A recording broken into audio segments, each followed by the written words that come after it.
Morning po. Ito naman po tayo. Simula na naman tayo maglakad. Andito po ako sa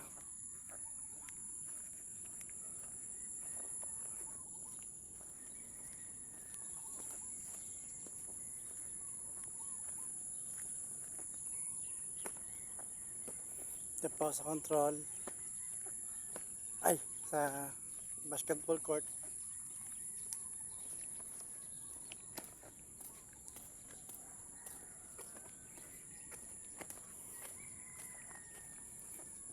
Papapawis.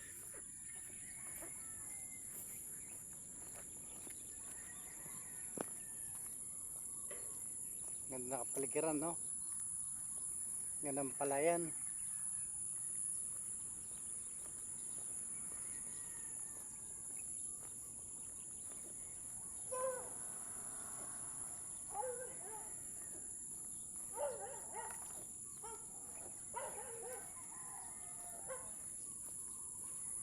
Son!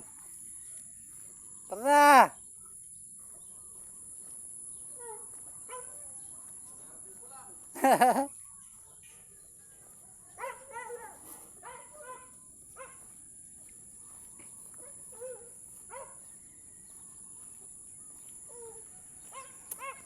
Madilim pa po, no? Makulimlim pa. Ay, mano ba? Hindi pa talaga sikat yung araw.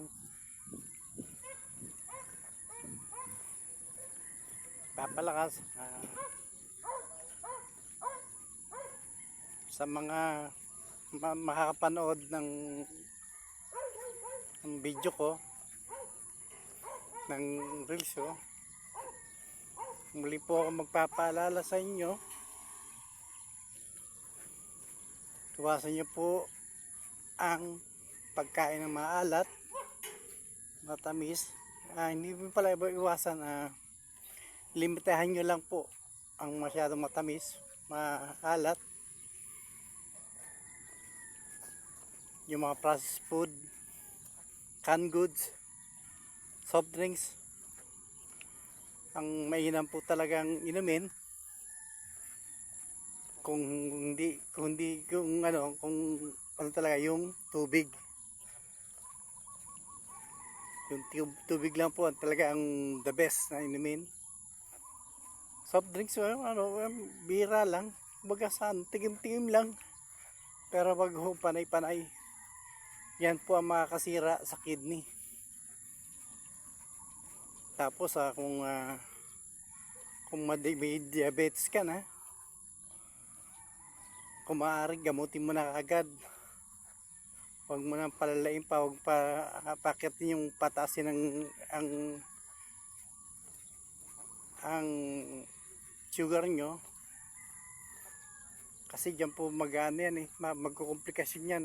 Doon po rin mahirapan po ang kidney natin. Yan po ang kidney ang naglilinis ng mga toxic sa katawan, yung creatine na sinasabi. Paalala ko lang po sa inyo talaga, mas mainam tubig lang po inumin.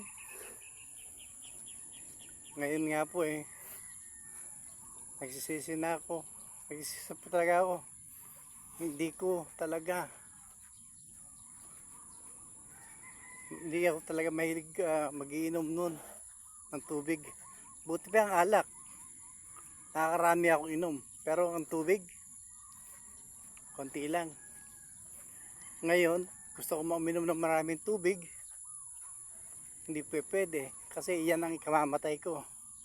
Malulunod ako, magkakatubig yung baga ko, magkakaroon ng mga komplikasyon.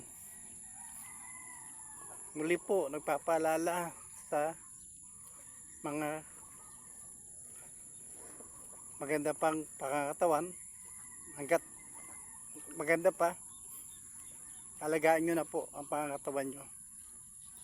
Ayoko po na matulad kayo sa amin na dialysis patient. Doon na rin po nakaduktong,